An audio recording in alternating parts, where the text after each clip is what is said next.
ओम नमः शिवाय। सावन का महीना पूजा और अनुष्ठान के लिए सबसे उत्तम माना जाता है।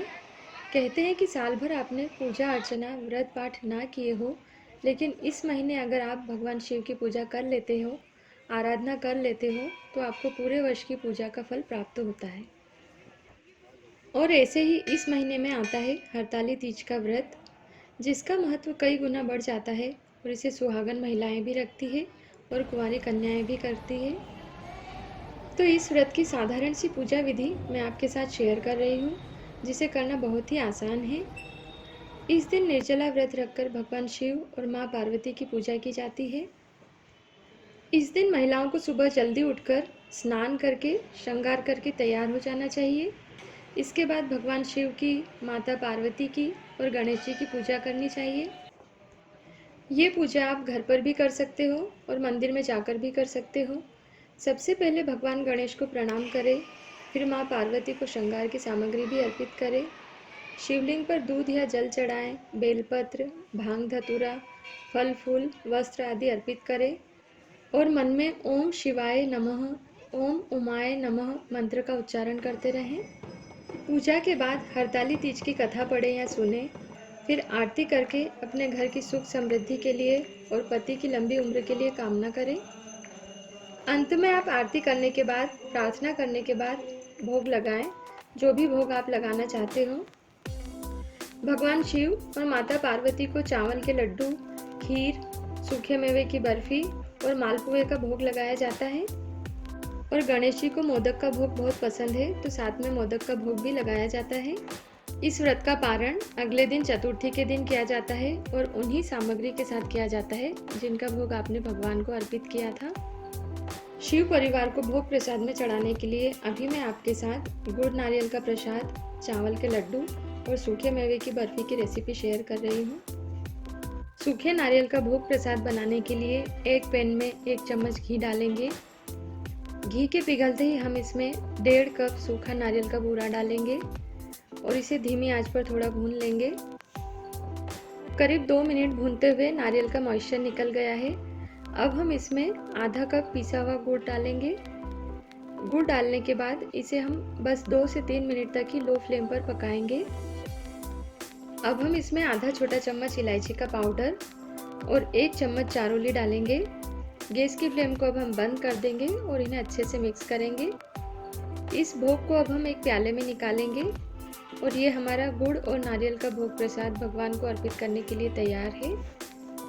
अब हम बनाएंगे चावल के लड्डू। तो इसके लिए 1 कप चावल के आटे को एक पैन में लेकर लो फ्लेम पर इसका मॉइस्चर निकल जाने तक हम अच्छे से भूनेंगे। इससे अच्छी खुशबू आने लगी है। अब हमारा चावल का आटा भून गया है, हमें इसका कलर चेंज नहीं करना है।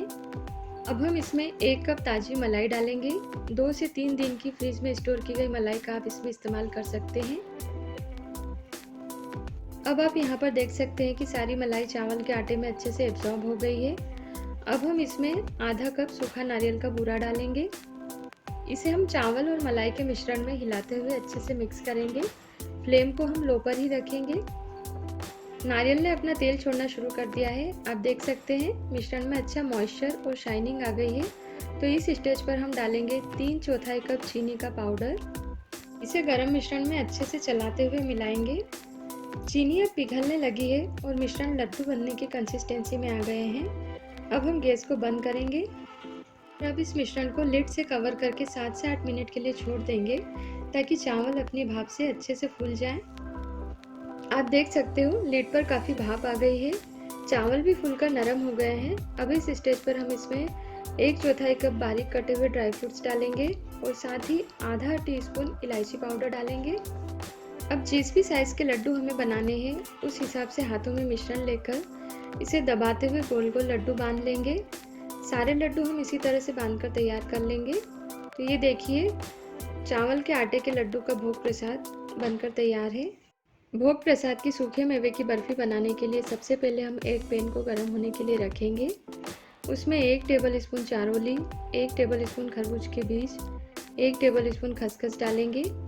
खरबूज के बीज चटकने तक लगभग आधा से 1 मिनट लो फ्लेम पर इन्हें हिलाते हुए हम ड्राई रोस्ट करेंगे। हम इन्हें एक प्लेट में निकाल लेंगे। अब इसी पैन में हम 1 टीस्पून घी गरम करेंगे। घी के गर्म होते ही हम इसमें डालेंगे आधा कप स्लाइस्ड सूखा नारियल, आधा कप बादाम और आधा कप काजू डालकर इन्हें हम लो फ्लेम पर 1 से 2 मिनट तक भूनेंगे। गैस को बंद कर देंगे और ड्राई फ्रूट्स को ठंडा करके ग्राइंडिंग जार में पीसकर दरदरा सा पाउडर बनाएंगे। अब इन्हें हम एक प्लेट में निकाल लेंगे और साथ ही जिन ड्राई फ्रूट्स को हमने पीसा नहीं था उन्हें भी इनके साथ मिक्स कर लेंगे। अब आगे की प्रोसेस में हम बर्फ़ी के लिए चाशनी बनाकर तैयार करेंगे। तो इसके लिए पैन में हम 1.5 कप चीनी डालेंगे और साथ ही आधा कप पानी डालकर चीनी और पानी को आपस में अच्छे से हिलाते हुए चाशनी बनाएंगे। हमें ड्राई फ्रूट्स की बर्फ़ी के लिए एक तार की चाशनी बनाकर तैयार करना है। अब 5 मिनट बाद चाशनी में अच्छा उबाल आ गया है। चाशनी की कंसिस्टेंसी चेक करने के लिए हम पानी से भरी प्लेट में चाशनी की कुछ बूंदें डालेंगे और ये देखिए चाशनी पानी में घुल नहीं रही है, मतलब चाशनी तैयार है हमारी। दूसरा तरीका आप देख सकते हो, एक मोटा तार जैसा बन रहा है। इसका मतलब हमारी एक तार की चाशनी बर्फ़ी के लिए बनकर तैयार है।